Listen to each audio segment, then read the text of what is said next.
We are going to start our lecture number 7. In this lecture, we are going to discuss about the Marxist perspective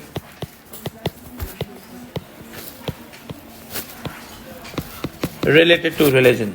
ठीक है, कुछ conceptual चीज़ें हैं, उसको समझना बहुत ज़रूरी है कि how religion contribute towards what Marxists think about religion. देखिए एवरीवन हियर, मार्क्सिज्म जो है एक्चुअल में क्या है? मार्क्सिज्म एक्चुअल में कॉन्फ्लिक्ट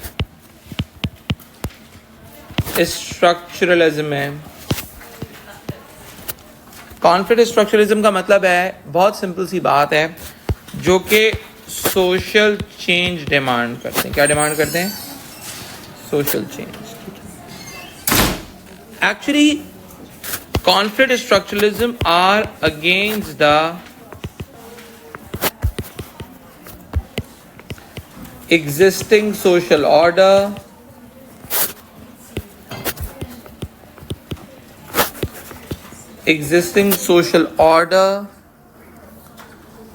and social institutions. यानी कि मार्क्सिज्म जो है existing social order and social institutions के खिलाफ है. बिकॉज मार्क्सिज्म को लगता है एग्जिस्टिंग सोशल ऑर्डर और social institution they promote capitalism,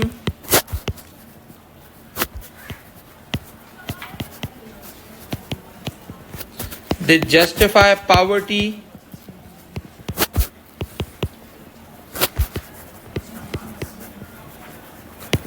they justify class inequality,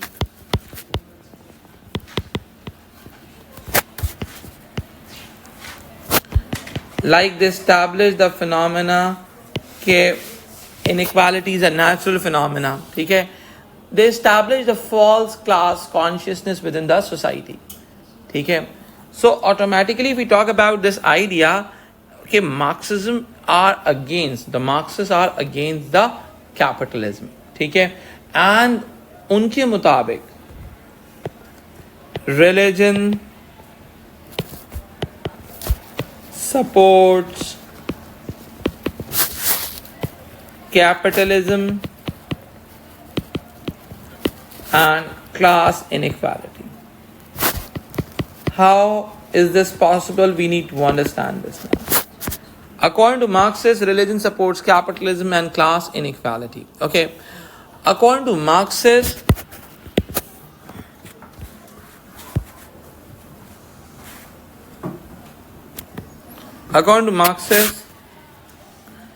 religion is an ideological or cultural institution. ठीक है,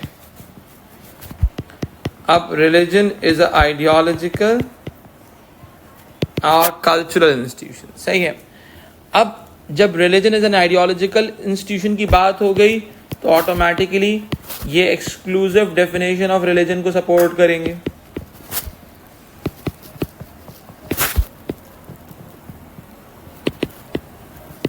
ऑफ रिलीजन.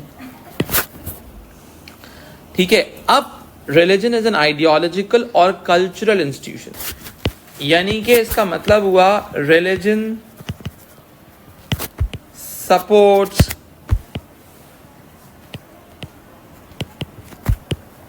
Capitalism ideologically.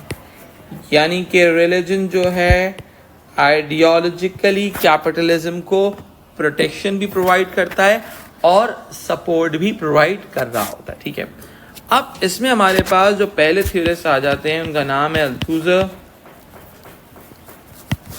अल्थूजर की वही आइडियोलॉजिकल स्टेट अपैरेटस की theory,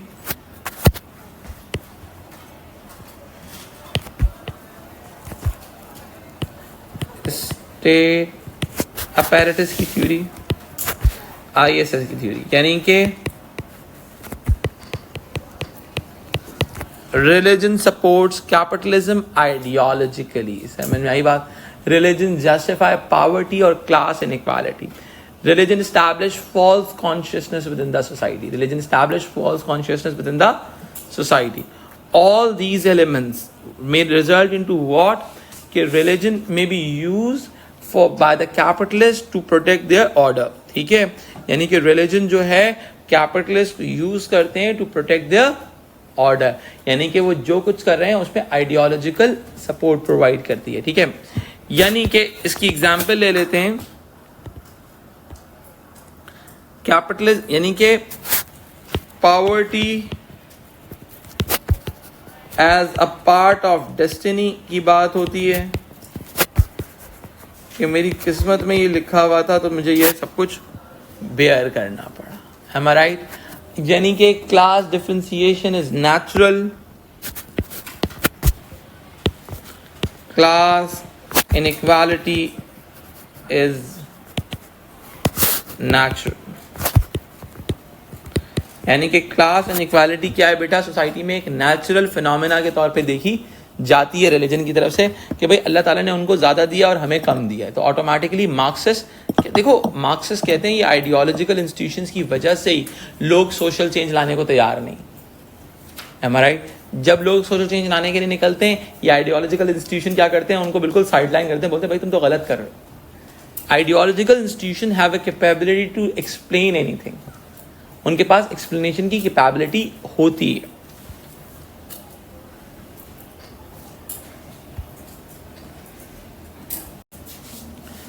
if you move forward कि देखो actual में ये जो व्यू है ना, ये एक्चुअल में है ट्रेडिशनल मार्क्सिज्म का व्यू.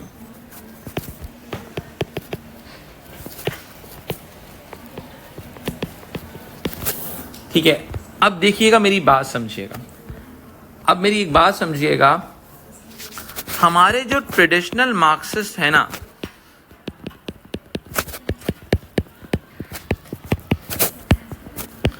ट्रेडिशनल मार्क्सिज्म जो है हमारा, वो एक्चुअल में क्या सोच रहा है? एवरीवन हियर, ट्रेडिशनल मार्क्सिज्म के नजदीक religion is a conservative force. यानी कि रिलीजन जो है वो कंजर्वेटिव फोर्स है जो कि सोशल स्टेबिलिटी लेके आ रहा है सोसाइटी में in the favour of capitalism. In the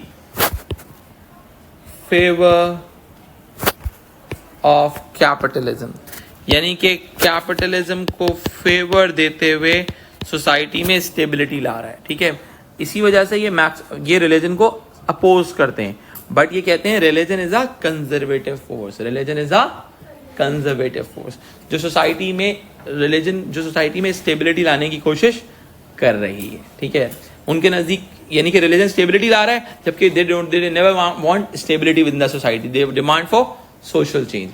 यानी कि बिल्कुल उसी तरीके से है कि मार्क्सिस्ट कोई दरवाजा खोलने की कोशिश कर रहे हैं, सही है, रिलीजन ने सामने से पकड़ा हुआ है.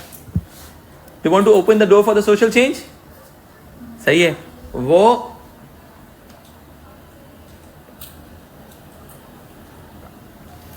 सोशल चेंज लाने की कोशिश कर रहे हैं, जबकि रिलीजन रेजिस्ट कर रहा है against that social change. If you move forward, देखिए हमारे पास जो इस रिलीजन को ट्रेडिशनल मार्क्सिज्म में सबसे ज्यादा जिसकी वर्किंग है वो कार्ल मार्क्स खुद हैं. ठीक है, मैंने कहा था ना रिलीजन में सबसे अच्छा फायदा ये होता है कि भाई आपको जो कोर थ्योरिस्ट होते हैं ना आपके, वो खुद आपके मेजर थ्योरिस्ट होते हैं. ठीक है, कार्ल मार्क्स के मुताबिक, इधर सुनिएगा, रिलीजन